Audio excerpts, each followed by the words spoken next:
Hi friends, இந்த வீடியோவில் நாம் ஆஹா கல்யாணம் சீரியலோட அல்டிமேட்டான ரிவ்யூ பற்றி தான் பார்க்க போகிறோம். அதுக்கு முன்னாடி நம்ம சேனலை சப்ஸ்கிரைப் பண்ணாதவங்க கீழே இருக்கிற சப்ஸ்கிரைப் பட்டனை கிளிக் பண்ணிவிட்டு பக்கத்தில் இருக்கிற பெல் பண்ணி கிளிக் பண்ணிடுங்க. நம்ம சூர்யா வந்து திடீர்னு மீட்டிங் எல்லாம் கேன்சல் பண்ணிவிட்டு வெளியில் கிளம்பினதும் விஜய்க்கு சந்தேகம் வந்து அண்ணன் கண்டிப்பாக வந்து ஸ்வேதா வீட்டுக்கு தான் போகிறாரு, வாங்க என்ன இதுன்னு ஃபாலோ பண்ணி பார்க்கலாம் அப்படின்னதும் இதெல்லாம் தப்பு இல்லையா விஜய், என்னால் வர முடியாது அப்படின்னு மகா சொல்கிறாங்க. அண்ணி, இது உங்கள் வாழ்க்கை சம்மந்தப்பட்ட விஷயம், வாங்க நீ இந்த விஷயத்துல எல்லாம் யாரையும் நம்பவும் முடியாது அப்படின்னுட்டு ரெண்டு பேருமே பின்னாடி போகிறாங்க. அங்கே பார்த்தோம்னா சூர்யா நேரா நம்ம ஸ்வேதா வீட்டுக்கு வந்துடுறாங்க. அவங்க ஹஸ்பண்ட் போட்டு அடிச்சிருக்காங்க போல இருக்கு. அதனால அவங்க ஹஸ்பண்டை வந்து ரொம்பவே திட்டிட்டு இருக்காங்க சூர்யா. அப்போ நடந்த விஷயத்தெலாம் ஸ்வேதா சொல்லி ரொம்ப ஃபீல் பண்ணிட்டு இருக்காங்க. அதுக்கப்புறமா தான் நம்ம மகா விஜய் ரெண்டு பேரும் வராங்க. வந்து ஜன்னல் வழியாக பார்க்குறாங்க. பார்த்தா சூர்யா வந்து நம்ம ஸ்வேதாவுக்கு வந்து ஆறுதல் சொல்கிறாங்க. என்னால் வாழவே முடியல சூர்யா, பேசாமல் செத்துடலாம் போல இருக்கு, இங்கே பாரு நீ எதை பற்றியும் கவலைப்படாத, அதான் நான் இருக்கல, நான் பார்த்துக்கிறேன் ஸ்வேதா, நீ அழாத அப்படின்னு சொல்லி சூர்யா வந்து ஆறுதல் படுத்துறாங்க. இதை பார்த்து நம்ம மகாவுக்கு தாங்கவே முடியல, செம்மையா அழுதுட்டு இருக்காங்க. விஜய், இதுக்கப்புறமும் நம்ம இங்கே இருக்க வேணாம், வா போகலாம் அப்படின்னு சொல்லிட்டு மகா என்ன பண்றாங்கன்னா விஜய் அழைச்சிட்டு அங்கிருந்து கிளம்பிடுறாங்க.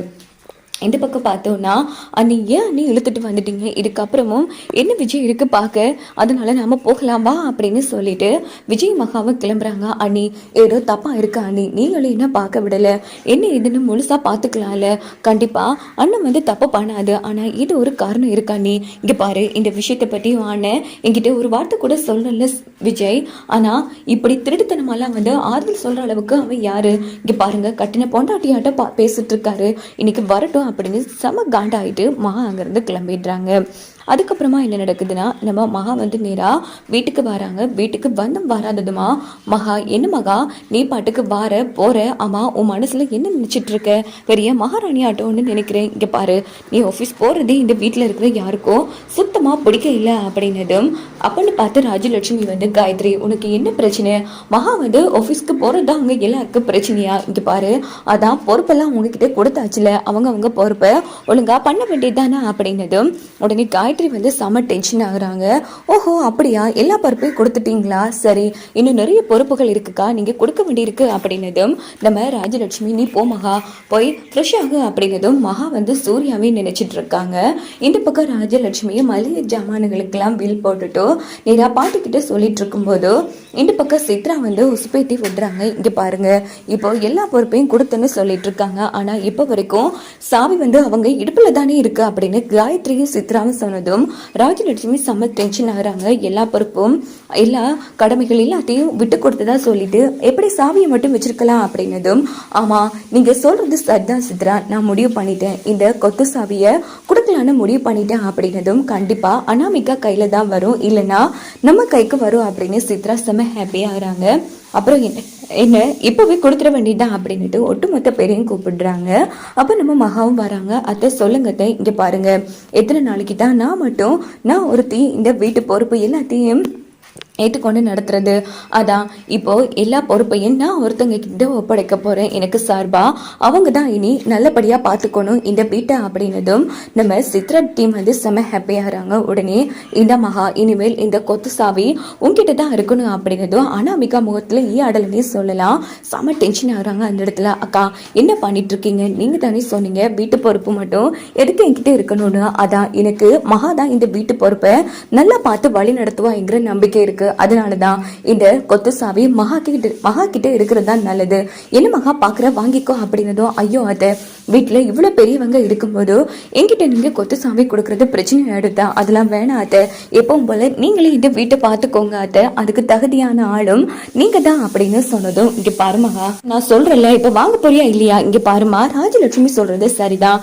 நானே நினைச்சேன் ஆனா ராஜலட்சுமி உங்ககிட்ட கொடுத்துட்டா, வாங்கம்மா மகா அப்படின்னு பாட்டியும் சொன்னதும் உடனே மகா மறுக்காம கொத்து சாவியை வாங்கிடுறாங்க. இனிமேல் நீ தான் இந்த குடும்பத்தை பொறுப்பா பார்த்துக்கணும், யாருக்கு என்ன வேணும்னாலும் உங்ககிட்ட வந்து கேட்பாங்க, நீ கொடுக்கணும் அப்படின்னது சரிதான் அப்படின்னுட்டு மகா அங்கிருந்து போனதும் நம்ம சித்ரா காயத்ரி அனாமிகா 3 பேர் வந்து செம டென்ஷனா பேசிட்டு இருக்காங்க. நாமளே வாயை கொடுத்து வம்பிழுத்த மாதிரி இருக்கு. இப்போ கொஞ்ச காலமா அந்த ராஜலட்சுமி கிட்ட கையேந்து நின்னோம், இன்னைக்கு கேவலம் அந்த பிச்சைக்கார மகா கிட்ட கையேந்திர அளவுக்கு வந்துட்டு, அக்கா இது சும்மா விடக்கூடாது, இப்படியே போயிட்டு இருந்துச்சுன்னா நாம குடிக்கிறதுக்கு தண்ணி இல்லாம அந்த மகா கிட்ட தான் பிச்சை கேட்டுட்டு நிக்கணும் போல இருக்கு. இனி அந்த மகா சும்மாவே ஆடுவா, இனி அவளை பிடிக்கவா முடியும் அப்படின்னு சொல்லி இவங்க 3 பேரும் செம கண்ணில் இருந்துட்டு இருக்காங்க. இங்க பார்த்தோம்னா சூர்யாவும் ஆபீஸ் விட்டு வராங்க. அப்போ மகா செம கண்ணில் இருந்துட்டு இருக்காங்க. நில்லுங்க, எங்க போயிட்டு வரீங்க அப்படின்னு கேட்டதும், ஏய் என்ன நீ வந்து வராததுமா கேள்வி கேட்டுட்டு இருக்க, பின்ன கேள்வி கேட்காம என்னங்க பண்ண சொல்றீங்க, ஒழுங்கு மரியாதையா சொல்லுங்க, எங்க போயிட்டு வரீங்க அப்படிங்கிறதும், என்ன மகா ஆபீஸ்க்கு தான், ஆபீஸ்ல இருந்து மீட்டிங் எல்லாம் கேன்சல் பண்ற அளவுக்கு வெளியில எங்க போனீங்க அப்படின்னு மகா வந்து சத்தம் போடுறாங்க. அதுவா, எனக்கு ஒரு பர்சனல் பிரச்சனை, அதான் அதை போய் சரி பண்ணிட்டு வந்தோம். ஓஹோ, அந்த ஸ்வேதாவை போய் அவ கண்ணீரை துடைக்கிறது உங்களுக்கு பர்சனல் பிரச்சனையா அப்படின்னதும் சூர்யா வந்து செம அதிர்ச்சியாராங்க. ஏய் கொஞ்சம் நிப்பாட்டு, ஆமா இந்த விஷயம் உனக்கு எப்படி தெரியும்? நான் என் கண்ணால பார்த்தேன் அப்படின்னதும், ஓஹோ அப்படின்னா என்ன சந்தேகப்பட்டுதான் நீ அந்த ஆபீஸ்லயே ஜாயின் ஆகின, அந்த ஸ்வேதா என்ன ஏதுன்னு கண்டுபிடிக்கிறதுக்காக தான் ஆபீஸ்க்கு வேலைக்கு வர இப்பாண்டி புரியுதுச்சு. ஒரு மேனஸே இல்லாம கட்டின புருஷனை சந்தேகப்பட்டு பின்னாடி ஃபாலோ பண்ணிட்டு வந்திருக்கிய மகா, உன்னை நான் எப்படி எல்லாம் நினைச்சிட்டு இருந்தேன் தெரியுமா? ஆனா நீ இவ்வளவு சீப்பா நடந்து பண்ணு, நான் கொஞ்சம் கூட எதிர்பார்க்கல அப்படின்னு சூர்யா வந்து செமையா கத்திட்டு இருக்காங்க. போதும் நிறுத்துங்க, யாரும் மேனஸ் இல்லாம நடந்துக்கிறா, நீங்க தான் கட்டண பொண்டாட்டி இருக்கும்போது யாரும் ஒருத்தர் கண்ணீரை வந்து துடைக்கிறீங்க.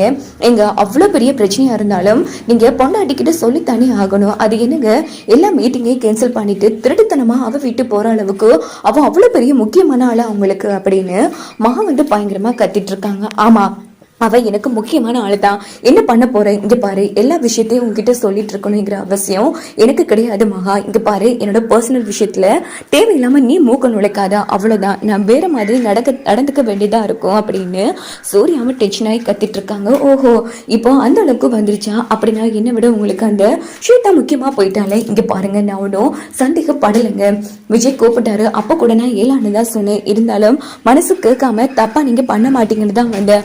ஒருத்துக்கு ஆறுதல் சொல்றதுக்காக மீட்டிங்ல இருந்து அவ்வளவு வேலையும் விட்டுட்டு போயிருக்கீங்கன்னா அப்போ உங்களுக்கு ஏதோ ஒரு பிரச்சனை இருக்கு. என்னை விட அந்த ஸ்வேதா முக்கியமா போயிட்டால சொல்லுங்க அப்படிங்கிறது. ஆமா, எனக்கு உன்னை விட ஸ்வேதா தான் முக்கியங்கிற மாதிரி